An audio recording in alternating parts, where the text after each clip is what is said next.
Javier Martínez Mendoza, consultor de Central de Inteligencia Política. Gracias por estar esta noche con nosotros. Muchas gracias a ti, Blanca. Cuéntanos un poco, vemos una crisis realmente alarmante en Venezuela con este gobierno de Nicolás Maduro y la imposición de la Asamblea Constituyente que se llevará a cabo, pues la elección de estos integrantes el próximo domingo. Así es, lo que estamos viendo no solo en Venezuela, sino en el mundo es una deriva autoritaria. Democracias en proceso de transición o de madurez y democracias maduras y que ponían el ejemplo hace algunos años están presentando síntomas de una vuelta al autoritarismo y desafortunadamente partiendo desde mecanismos democráticos. Venezuela, es decir, cuando se elige al presidente, por ejemplo, en este caso a Nicolás Maduro y a su predecesor, siempre lo hicieron de manera democrática, después las cosas cambiaron. Exactamente, finalmente, a pesar del bajo margen por el que resultó ganador, Nicolás Maduro ganó por medio de las urnas, pero lo que acabamos de ver es que cada vez, a pesar de que llegó por medios democráticos, está apostándole menos a la democracia. De hecho, quiere anular a una entidad que nació por medio de la democracia, que es la Asamblea Legislativa, ya que la Asamblea Constituyente lo que quiere hacer es resultar de contrapeso contra un ente político legislativo que le es antagonista al gobierno de Maduro. Y esta idea de reformar toda la Constitución. Efectivamente.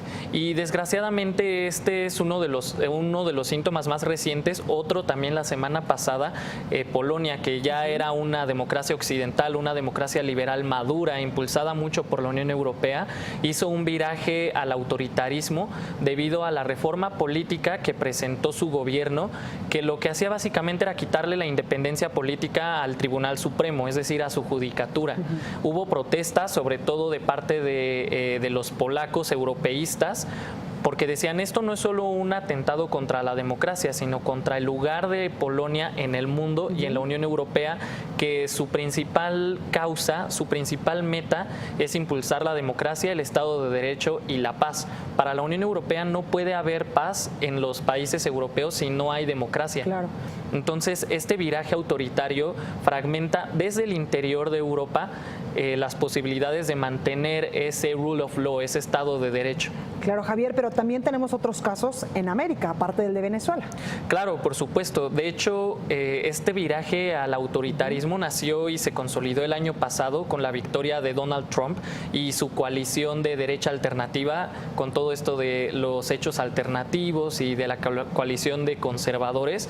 Ellos están haciendo también un viraje autoritario. Uno de ellos es atacar la diversidad, tanto de identidades como la diversidad étnica en este país, con cuestiones como el prohibir la llegada de musulmanes al país y lo más reciente, prohibir que gente transgénero sirva en la milicia. Exactamente. En México tendremos pues en algún momento un riesgo de convertirnos en lo que está pasando o de migrar hacia lo que está pasando, por ejemplo, en Venezuela, en Estados Unidos o en Polonia? Desafortunadamente, si algo comprobó Estados Unidos el año pasado es que ni la democracia más grande, digamos, a nivel de consolidación, como Estados Unidos, estuvo exenta. Entonces México por supuesto que no lo puede estar, y también hemos comprobado que Venezuela dio un viraje al autoritarismo por la izquierda, como Estados Unidos por la derecha o Polonia también por la derecha. Entonces en México se tiene el riesgo de que por la izquierda o por la derecha se caiga en autoritarismos. Últimamente las tendencias han mostrado que debido a la región en la que estamos y a los últimos desarrollos políticos, es más probable que por medio de la izquierda radical o de los partidos antisistemas se presente esta amenaza autoritaria en el país. Este es el caso en estos momentos en México de Morena, de Andrés Manuel López Obrador y de todo este movimiento de regeneración nacional. Efectivamente, y no ni siquiera por las amenazas o las acusaciones electorales de sus partidos rivales, sino porque en el comportamiento se ha demostrado que hay usanzas muy autoritarias, muy de la vieja escuela política mexicana en la designación de candidatos, y que la forma de mandar en Morena es totalmente vertical, no hay gobernanza horizontal, todo se hace dependiendo de la línea dura, digamos, de un caudillo.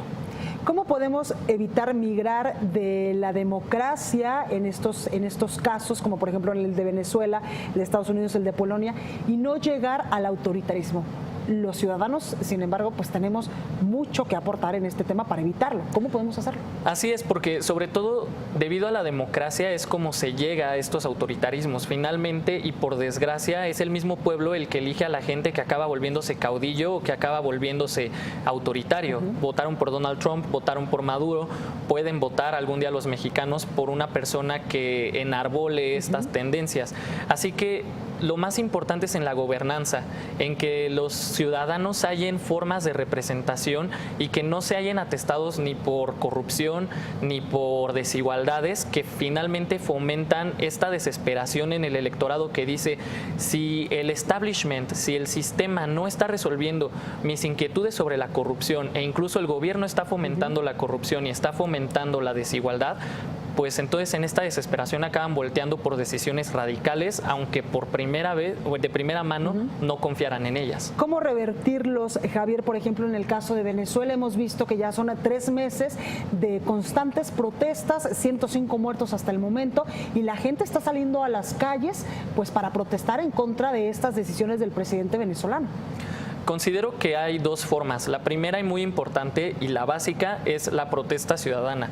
Lo están haciendo muy bien los venezolanos y de verdad es doloroso ver cómo están sufriéndolo en las calles, pero eventualmente llegará un momento en el que lo logren. Pero en un segundo plano se necesita también que a nivel internacional, como comunidad internacional, los demás países no nos quedemos solo como testigos y actuemos. Exactamente, porque algo que influyó mucho en que ya para esta semana se revirtiera la reforma política en Polonia contra la judicatura fue la presión de la Unión Europea. La Unión Europea dijo, le vamos a quitar sus derechos de voto a Polonia si sigue con esta tendencia autoritaria, y eso hizo que su presidente lo pensara 2 veces y decidiera que de proceder esta reforma la iba a echar para atrás. Entonces la OEA está haciendo bien, México está haciendo bien en hacer presión y dejar claro que los venezolanos no están solos y que se tiene que hacer algo para reinsertar a Venezuela en el orden democrático y, como está pasando en Polonia, reinsertarla también en el Estado de Derecho. Perfecto. Javier Martínez, gracias por estar esta noche con nosotros. Muchas gracias a ti, Blanca. Es siempre un gusto estar aquí. Gracias. Ahí lo tiene usted. Vamos a